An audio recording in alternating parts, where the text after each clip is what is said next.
nigga Zeke. Somebody got said.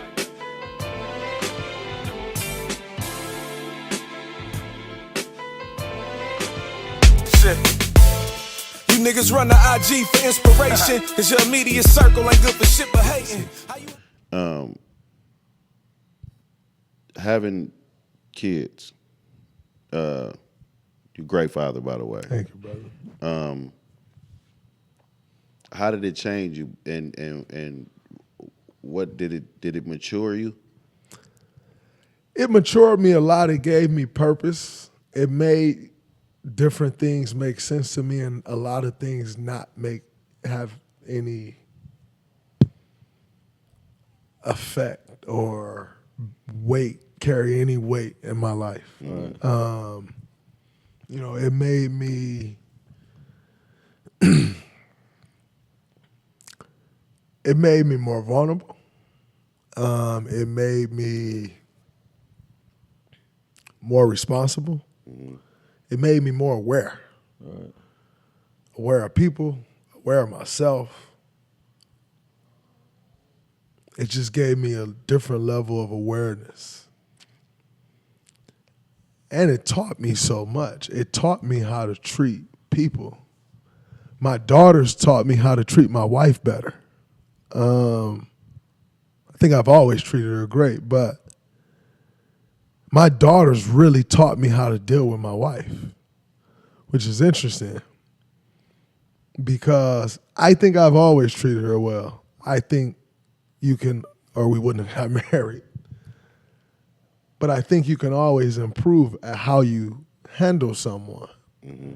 Meaning she get upset, I don't just turn and leave out the room. I'm going to get to the bottom and see what's wrong with her and how I can fix it. I didn't really understand that before having daughters.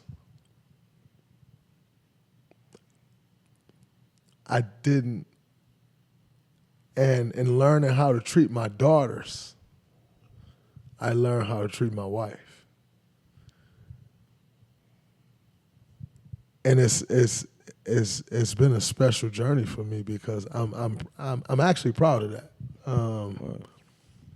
Because my mom, tough as nails. So everything my mom taught me was like tough love, tough. Like everything's tough. Mm-hmm. Something going wrong, get over it. And so I had that mindset, like, oh, you'll be okay. Like, you'll be fine. Mm-hmm. And my daughters taught me differently. And my wife would tell me these things, right? She'd be like, you should do this.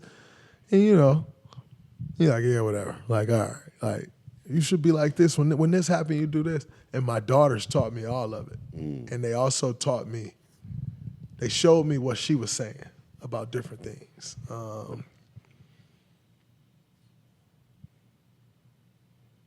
Being a father,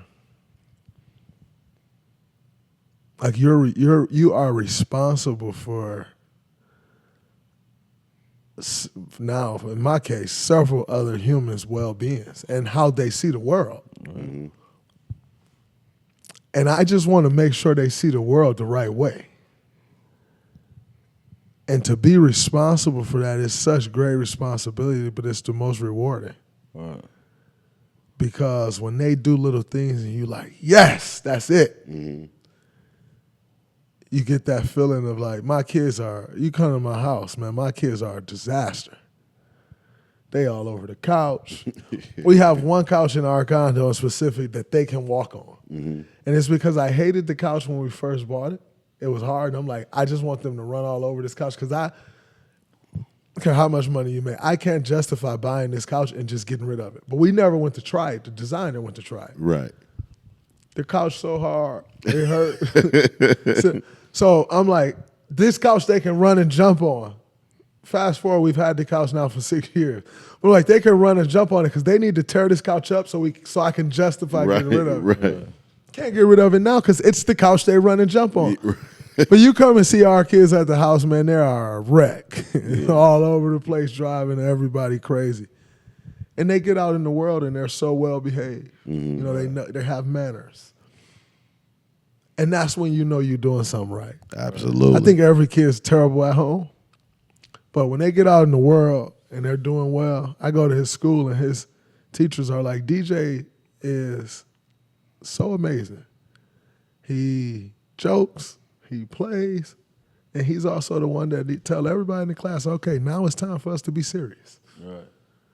And I was like, wow, I just like this little baby boy, like he be whining all over me. No way he that guy. No way he leading Right? like that. And like he's a leader, and I'm like, who? But it's amazing, you know, when you go out in the world and like people have great things to say about your kids, you can like pat yourself on the back. But man, it is my number 2 job. Because my number 1 job is being a husband. Mm-hmm. It's my number 2 job. But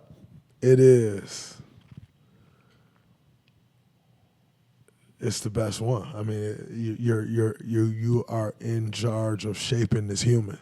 Right. And you want them to be great. And so you're just pouring into it. Lastly, before we go.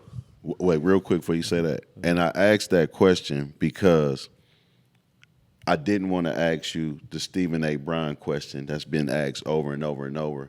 I wanted to make sense of why you said what you said, because if people know how you feel as a father, then they would understand why you said what you said. 1,000%. About Brown. 1,000%. Like, as soon as I had heard that, I the father in me was just like, huh?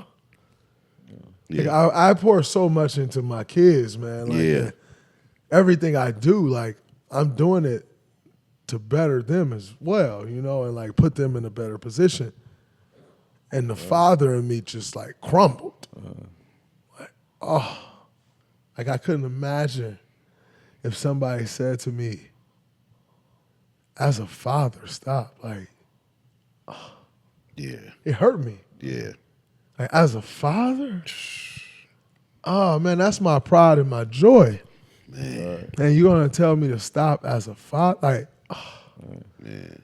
I felt that in my soul. Yeah. Yeah. Like, that crushed me. I couldn't imagine as a black father to actually successfully raise a young black man and then have another black man tell me to stop as that young black man's father. Crazy. So yeah, that one hit me different. It's just like the father in me just it crushed me. That's why it was important for people to hear you speak about your own children, that passionate, before we even spoke on that, because you'll understand if you understand how somebody feel about their kids. Absolutely. You know, 1,000%.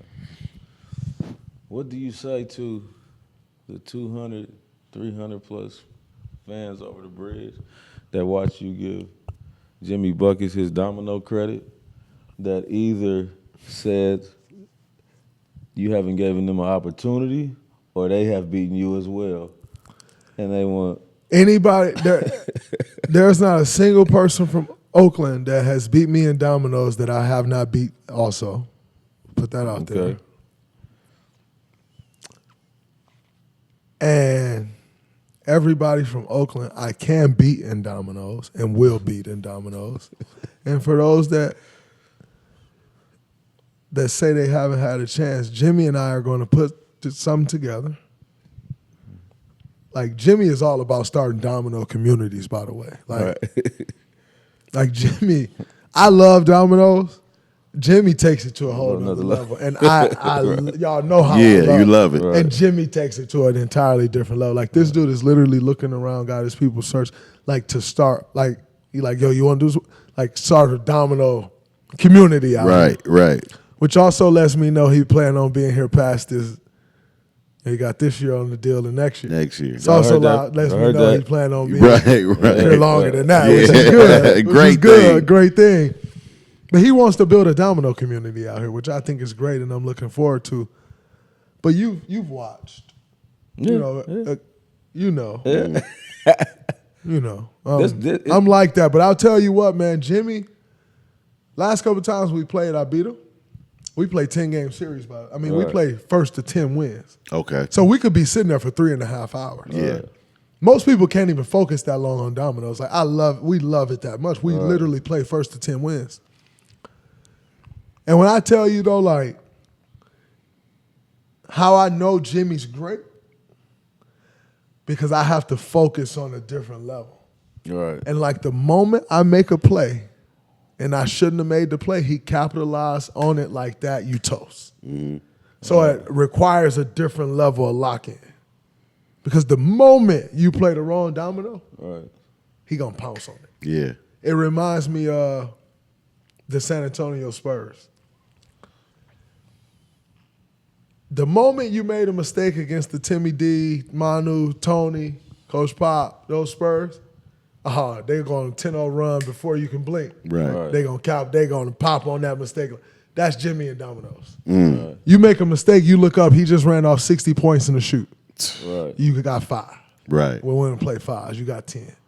But Jimmy different on the bones. It's man. just He different on them bones. it's just I gotta get to the bottom of it. It's an infamous halftime story that despite an Oakland halftime, it's an infamous story that just keep following you around. They say you pulled up there and met your match one Here's night. the thing.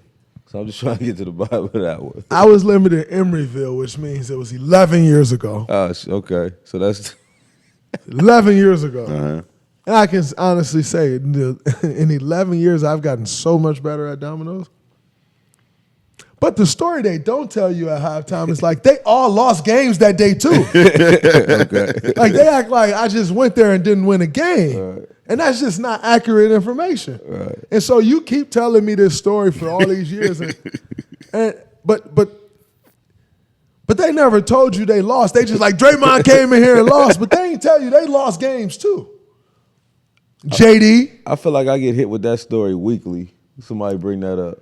Was it a crowd there or something? Who was watching It was this? a few people there. We had a guy have some drinks that we had a good time that day. A good time at halftime. But yeah, come on, man. They all lost games too. Right. Yeah. His daughter, I think her name was Jazz. That's what it was. She came in. Yeah, she came in, she beat me. Yeah. But she lost games too. They act like I just sat down to her and lost and that was it. Right. No, she lost games too. And if Right. I'm not mistaken, I think she lost more than she won. But she was never supposed to win. I'll Right. take that greatness. I'll take my crown. But I'll tell you what. Ain't nobody from Oakland can beat me in dominoes. Y'all hear that? That's wild. Ain't nobody from Oakland can beat me in dominoes. GP don't even want to play me no more. He been ducking for like 5-6 years now. Yeah. C-Far always say he want to play and always running hard. Ain't nobody from the town beating me in no dominoes. Ain't happening. Rab, you know don't do it. Yeah. Ain't nobody from the town. Face might disagree, right? Face lost his last ones too. Ain't nobody from the town beating me in no dominoes. Face lost his last ones too. I bet. Hey, well, thank you for coming, man. Man, I appreciate y'all, you, my brother. brother. Man, finally getting up with us.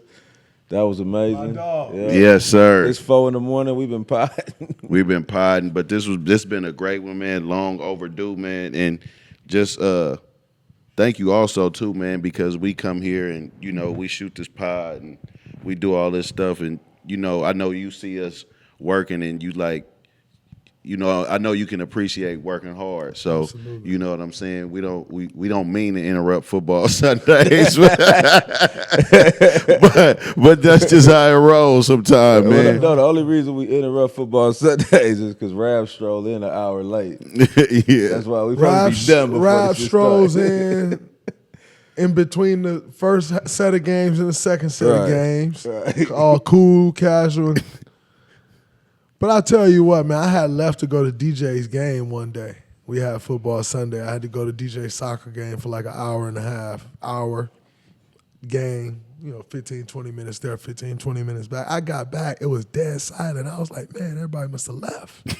Still game. I walk in. They all lined up watching them record. I said, yo, what's going on? They said we all had to be quiet. They podcast. Football Sunday.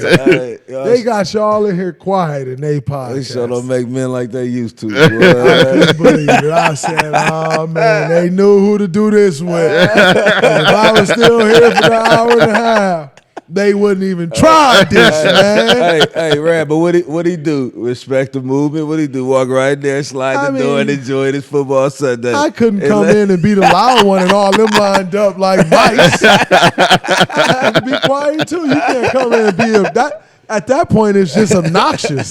Yeah. You can't be the obnoxious guys. Football So Sunday, you know, the pie was supposed to start at 9. Rab happened to get here at 11:30. and the pie started at 12:45 in the middle of football Sunday. But most of the people standing there is Raider fans, so they ain't really tripping. That's a lie. They I ain't mean, really there was a tripping. few Raider fans, but And shout out to DJ, man, the biggest Raider fan, man. my son is a big Raider fan. That's It's big. crazy. That's crazy. He town business though. Yeah, he born out here in the same hospital in Berkeley that all y'all was born in. Talking about y'all from Oakland and born in Berkeley. He born in the same Berkeley hospital that all you dudes from the town born in. Oh my God! Been here his whole life. Yeah. Alta Bates in Berkeley. All y'all born there. Well, I was born at Kaiser. Brown was born at Alta Bates. Brownie was born nowhere near I Oakland. wasn't born in none of these hospitals. So, you know, DJ more Oakland than Brownie. Brownie. And on that note, we outta gone, here. man. This nigga see. Somebody got said.